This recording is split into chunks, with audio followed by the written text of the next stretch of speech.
Բարև ձեզ, եթերում ինչպես տեսնում եք կրկին մենք ենք Drive News-ը։ Այս անգամ մի շատ հետաքրքիր յուրահատուկ եւ կարելի ասել լեգենդարաց արդեն մեքենայով, ինչպես տեսնում եք Mercedes-Benz W114 թափքով։ Մեքենա, որը 1968-ից մինչև 1970 մոտավորապես 3 թվականները կարելի ասել միակ իսկական սերիական արտադրության հանված մեքենա է։ Թողարկվել է մոտավորապես 2 միլիոն օրինակ, 2 միլիոն տարբերակ, բայց այնուամենայնիվ այսօր նրանք աշխարհում արդեն բավականին քիչ են եւ այն արդեն համարվում է ռետրո ավտոմեքենա եւ կամաց արդեն սկսում է բարձրացնել իր գինը շուկայում, բայց արդեն համարվում է լեգենդ ավտոմոբիլաշինության Mercedes-Benz-ի ընդհանրապես շարքի։ Այս մեքենան իրականում սկիզբ դրեց E-դասի այդ շարքին, հա, կարելի ասել, ինքնա նախապապը եղել։ Չգիտեմ, սենց առաջին հայացքից, եթե ռետրո ավտոմեքենաներ չեք սիրում, կարող է ինչ-որ մուլտֆիլմի մեջի մեքենա ձեզ տալ, որովհետև ինքս ինչ-որ սիրում, սենց մեքենա, բայց ինքը համարվում է բիզնես դասի մեքենա։ Մնացած երևի արդեն մեջից ձեզ կպատմեմ, կբացատրեմ, որովհետև արտաքինից, ինչպես գիտեք, այդքան էլ շատ խոսալու բան չկա, այն մեջից արդեն հետաքրքիր լիքը բաներ կպատմեմ ձեզ, գնացինք։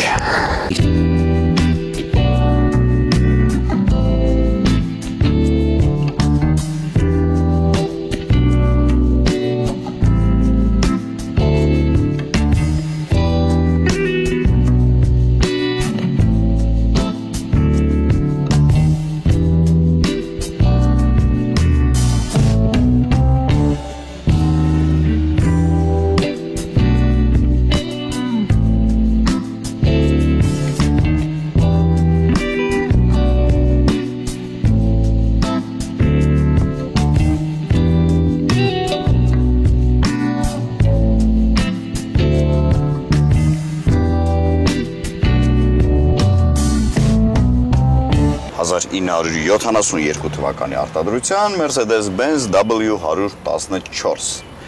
Այս թափքը կոչվում է W114 գիծ 115, ինչի համար,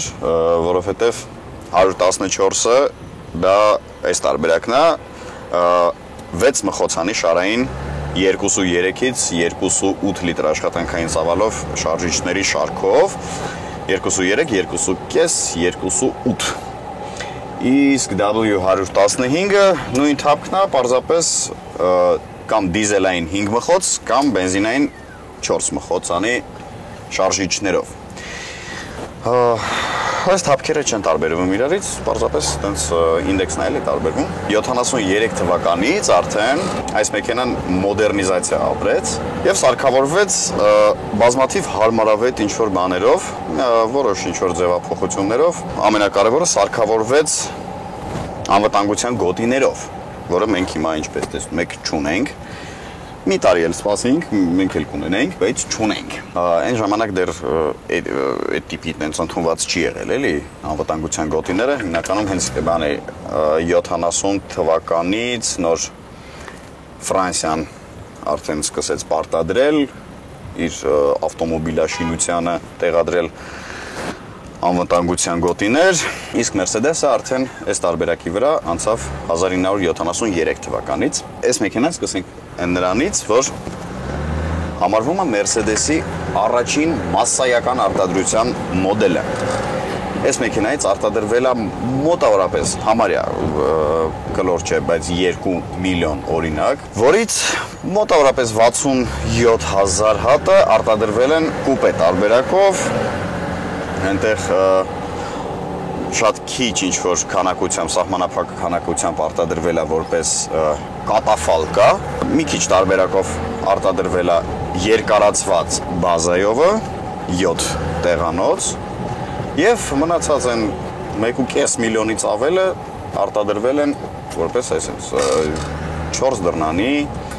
5 տեղանոց մոդելներ։ Ուրեմն այս մեքենայի վրա արդեն տեղադրված է ABS համակարգ։ ABS-ը իդեպ հենց հորինել է, ճիշտ է, սխալ կլինի ասել հորինել է, բայց հորինել է այդ ժամանակվա Mercedes-ի գլխավոր ինժեները։ Ինքը մինչ Mercedes-ում աշխատանքի տեղավորվել է, այսպես ասած։ Հիմնականում արդեն բոլոր մոդելների վրա սկսեցին թողարկվել ABS-ով արգելակման համակարգեր։ Այնպես որ սա այն պիոներներից է ABS-ի, էլի, այս մեքենան։ Գիտեք ինչ, այս մեքենան վարելուց հասկանում ես, որ Mercedes ես վարում։ Չնայած որ ինքը 72 թվականի արտադրության է, բայց միևնույնն է այն Mercedes-ը զգացվում է, էլի, ու ավելի շատ ասեմ ձեզ զգացվում, քան հիմիկվա մոդելներում, էլի։ Քան հիմիկվա մոդելներում, որովհետև հիմա արդեն այդ ինովացիաները, տեխնոլոգիաները այնքան են առաջ գնացել, որ թեկուզ նույն, չգիտեմ, չինական, չգիտեմ, այն Dongfeng-ները արդեն կարողանում են բավականին որակյալ հարաբերական, էլի, որակյալը, բայց էլի որակյալ մեքենաներ արտադրել տեխնոլոգիայի հետ ոնց որ առաջ շարժվելով, էլի։ Այնուամենայնիվ, այս մեքենան իսկական կլասիկա է։ Ու գիտեք, ասում եմ, շատ հաճելի է այս մեքենան վարել, ինքը հետ իր փափկությունը, նայում եք, չէ՞, չգիտեմ, sense ծանր պետքա լինի, ինչ որ շարժվող, ես իմ sense մի քիչ փնթի մեքենա պետքա լինի, բայց ասեմ, հեչ այդպես չի, տպավորությունը լրիվ ուրիշ է։ Միայն թերությունը, որ ղեկն է, այս լյուֆտը ունի, այս։ Ու ես գիտեմ, որ օրենքով 20 աստիճանից ավել լյուֆտ ունեցող մեքենաները արդեն իրավունք չունես վարելու ճանապարհներին։ Ես ճիշտ է հիմա չեմ կարող այստեղ աստիճան չափել, բայց կարծում եմ բավականին քիչ է։ Սա խանգարում է հիմնականում մի քիչ արագ երթևեկելուց։ Արագ վարում ես, արդեն սա մի քիչ սկսում է լողալ մեքենան, էլի։ Խնդրեմ, նայեք, ավտոմատ փոխանցումատուփ։ Ու ընդ որում բավականին, այսինքն հիմնականում նման փոխանցումատուփեր տեղադրվում էին 90-ական թվականի արտադրության մեքենաների վրա։ Այսինքն ոչինչով չի զիջում, նույնիսկ S ունի, սպորտ, այստեղ մի բան էլ ունի, բայց ջնջված է, չգիտեմ դա ինչ է, երևի առաջին կամ երկրորդ աստիճանից, որ բարձր չբարձրանա։ Բնականաբար ունի փեջեր, շատ հետաքրքիր է միանում, այս կլորակը տեսնում ես, փեջերը ակտիվ սկսում են գոռալ։ 73 թվականից, որ արդեն մոդերնիզացվեց մոդելը, սարքավորվեց արդեն 4 ճաղանի ղեկով, որը չգիտես ինչի համարվում է ավելի անվտանգ, ոչ տրավմատիկ ղեկ, բայց չեմ հասկանում ինչի, ինչ-որ լոգիկան եմ փորձում հասկանալ, եթե ասենք լավ, 2 ճաղել ավելի լիներ, ինչ ավելի քիչ տրավմա կլիներ, չեմ հասկանում։ Ղեկը այն, ինչպես տեսնում եք, այն բարակ, կլասիկ, սենց բռնում ես, սենց այն հին, այդ հին ոճը սենց զգացվում է, էլի, շատ լավն է։ Հա, դե ձայնային ազդանշան ունի բնական է, բավականին լավ, ու ինչքան գիտեմ գործարանային է հենց։ Մի շատ հետաքրքիր բան, այստեղ ցուցիչների վահանակի վրա ամեն ինչ գրված է գերմաներենով։ Հիմա բոլոր մեքենաները, գրեթե բոլոր մեքենաները գրվում են անգլերենով, ամեն ինչ, ինչ որ շատ միջազգային լեզու է, էլի, անգլերենը, բայց այն ժամանակ տեսեք, որ ամեն ինչ գերմաներեն էր գրված, այստեղ, ասենք, յուղը, որ անգլերենում գրվում է OIL, OIL, այստեղ OEL է գրվում, OL։ Այստեղ տեսնում եք, դրան վրա շատ հետաքրքիր այսպիսի կլորակներ կան, մտածում եք, չէ, ինչ կարող է սա լինել։ Ամենասկզբից մենք մտածեցինք, որ սրանք բարձրախոսներ են, որովհետև երկու դռների վրա էլ կա, բայց արի ու տես, սա պատտեցնելու համար է, եւ երբ պատտեցնում ես, այստեղ բացվում է մի հրաշալի այսպիսի պատոհան, որը կհիշեք մեր 24-ների, 21-ների մեջ կար, բայց ձեռքով էր արվում, ոչ այստեղ, այսպես ավտոմատացված է։ Դու պատտեցնում ես այս կլորակը եւ բացվում, փակվում է։ Ու ինքը որպես կոնդիցիոներ էլ է, ծառայում այսպես ուղում ես քո վրա ու արագության տակ sense ուղիղ քամին երեսի տակ չունի։ Հայլիները շատ կարևոր բան, որը 73 թվականից սկսած փոխեցին, դա այս մեքենայի կողային հայլիներն է։ Հայլիները այսքան են, այսքան։ Չգիտեմ, ոնց որ պամադակսելու հայլի լինի։ Ոչինչ չի երևում, ընդհանրապես, հետևի մեքենայի մի հատ լուսարցակն է մաքսիմում երևում մեջը ու վերջ։ Շատ փոքր է։ Բայց հետո դե բանը 73 թվականից արդեն մեծերով սարքավորեցին, որը չգիտեմ չեմ տեսել, բայց կարծում եմ գոնե մի քիչ հարմար պետք է լինի, էլի։ Այս մեքենայի մասին ինչ որ հարմարավետության մասին, ես ինչի մասին խոսելու մի քիչ կարծում եմ անիմաստ է, որովհետև այս մեքենան այն ժամանակների ոչ թելադրողն է եղել, կոմֆորտի գրավականն է եղել ու ընդհանրապես բիզնես դասի որպես մեքենա, հա։ Սա մեր ճանաչած E-կլասերի նախնին է,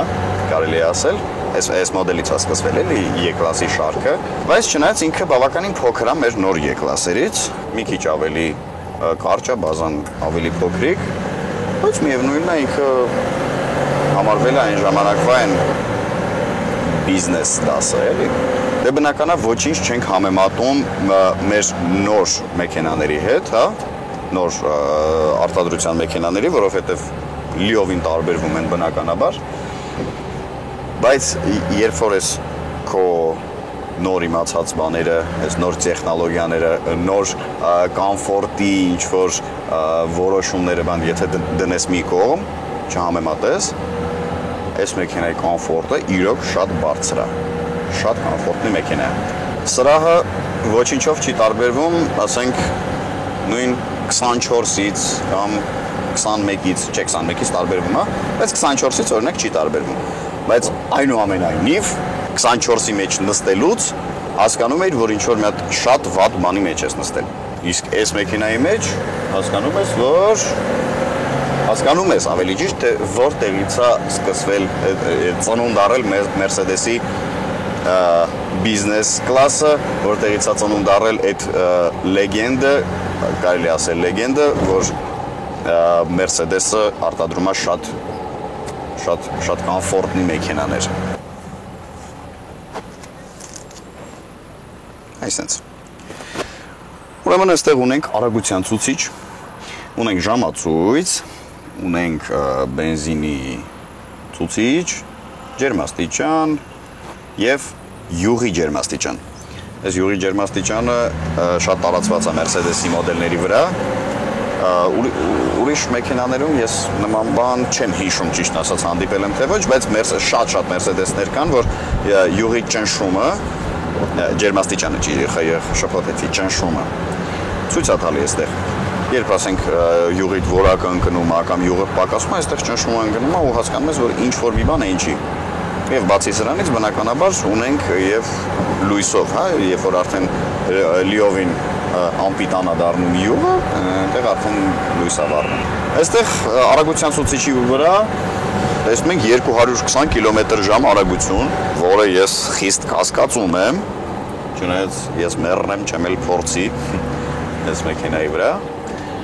բայց ինչ մեղք կստակցնեմ 140 փորձել եմ, 140 փորձել եմ ու գնացել է հիմա մարդը, կարող է շատ երկար ճանապարհ լիներ, մի քիչ էլ բարձրանար, ասենք 180, ասենք բայց 220-ը կասկածում եմ։ Այստեղ շատ ու շատ դետալներ փոխվել են, վերափոխվել են, չգիտեմ, պակաս դետալները դրվել են, սա կարելի է հանել, շնորհակալություն։ Պակաս դետալները դրվել են, բայց ամեն ինչը գործարանային, ոչ մի ինչ որ կողմնակի կամ ձեռքով սարքած բան չկա մեքենայի վրա։ Ինչ եմ ուզում ասել, կաշվեպած սրահ, հա, ու տեսնում եք ոնց է պահպանվել 72 թվականից։ Հիմիկվա արտադրության մեքենաները թող չլինի Mercedes, թող չլինի ինչ, յուրաքանչյուր։ Ես շատ խիստ կասկածում եմ, որ գոնե մի 15 տարի կձգեն նորմալ վիճակում, որ չփչանան, չճաքեն։ Այստեղ նույնիսկ ճակ չկա կաշիների վրա։ Պատկերացնում եք։ Հա, ասենք ինչ որ գույնային ինչ որ արդեն փայլ ունի շատ ուժեղ, ես մի քիչ կարող եմ աշխատություն ինչ-որտեղ լինի, միտեղ sense թեթև թռած լինի, բայց ճակ չկա։ Հիմիկվա մեքենաները մի երկու անգամ ամփույթ նստում դուրս ես գալիս, ես նստարանի կողքը արդեն լրիվ կաշին ճաքում է։ Այդ խոսում է մեքենայի արտադրման որակի մասին։ Ինչը բոլորս էլ շատ լավ հասկանում ենք, որ հիմա այդ որակը ոչ մի ավտոընկերություն չի ապահովում։ Հիմա հիմնականում արդեն աշխատում են նրա այն բանի վրա, որ շուտ փչանան մեքենաները մի քիչ անորակ լինեն, որպեսզի պահեստամասերը վաճառվի, շատ չմնան։ Իսկ այն ժամանակվա պահեստամասերը ինչպես կային, այդպես են մնացել են, դրա համար դու հեշտությամբ կարող ես ինտերնետից գտնել հենց գործարանային պահեստամաս այս մեքենայի, որը որ հասկացել են բոլոր ավտոարտադրողները հասկացել են, որ ընդհանրապես ձեռնտու չի, ու էլ չեն անում։ Չեն արտադրում նման ամուր մեքենաներ, չեն արտադրում նման որակյալ էլեկտրոնիկայով կամ, չգիտեմ, կաշին, թե մետաղը, ոչինչ չես համեմատի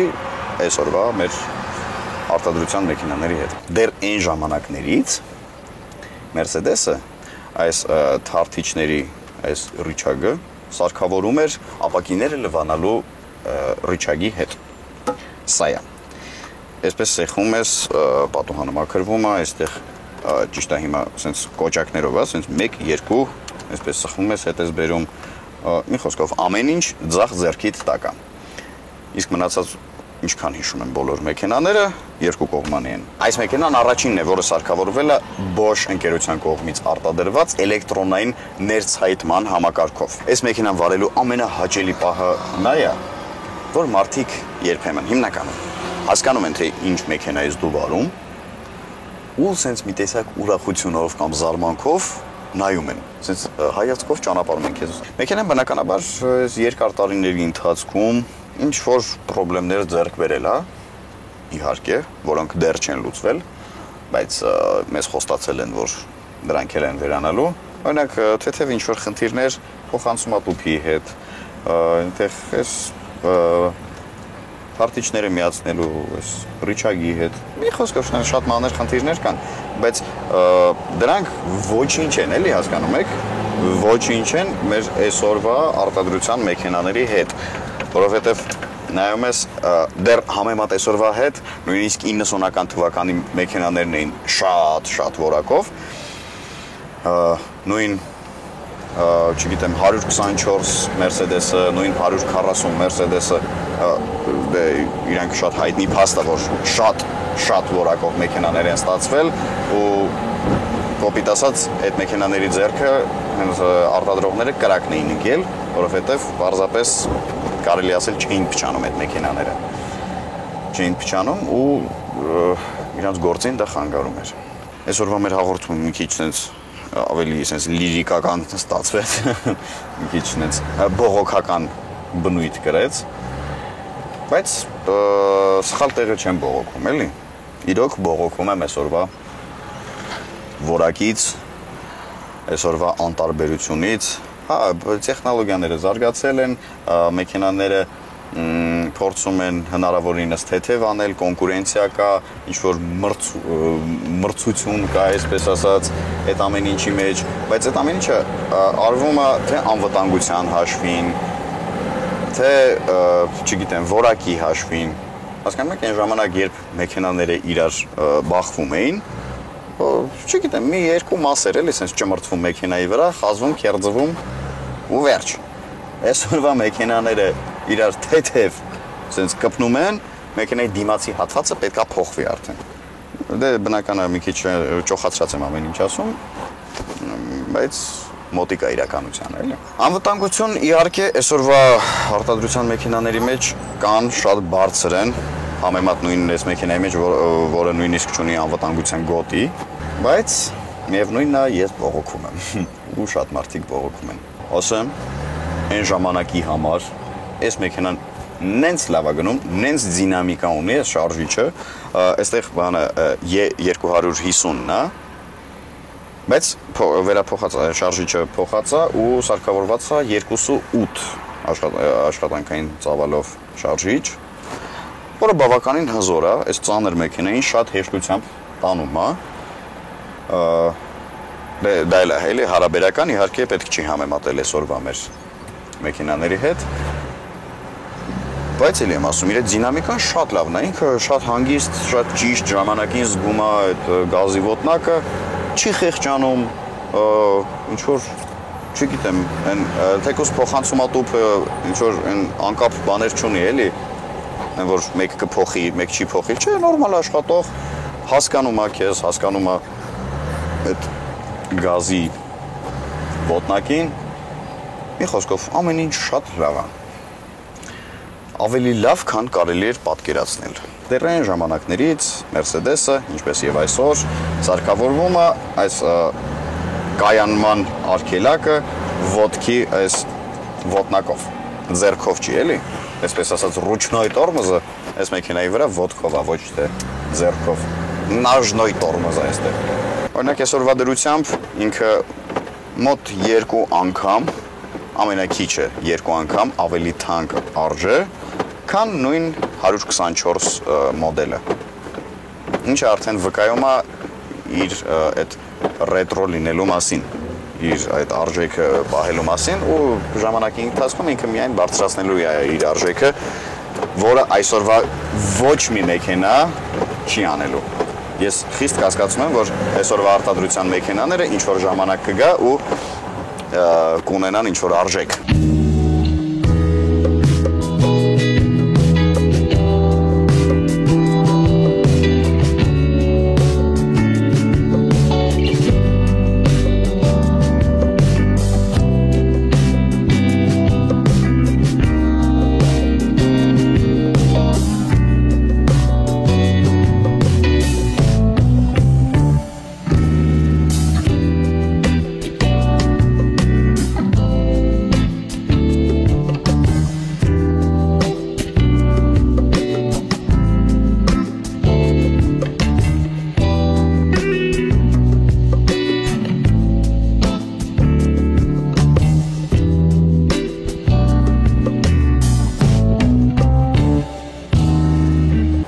Հարգեք տարեց մարդկանց։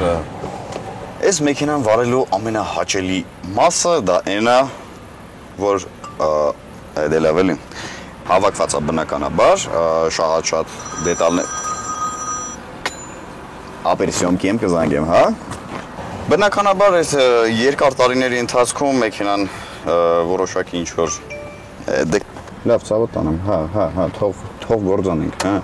Կարա մի քիչ պատանվածեմ։ Շնորհակալություն։ Դուք անչափ բարի եք։ Այսօրվա արտադրության մեքենաները ինչ որ ժամանակ կգա ու կունենան ինչ որ արժեք։ Աստրեցի նստի։ Դիզելիկը մի քիչ խաստացա, բայց կարաս։ Բարև արատ է։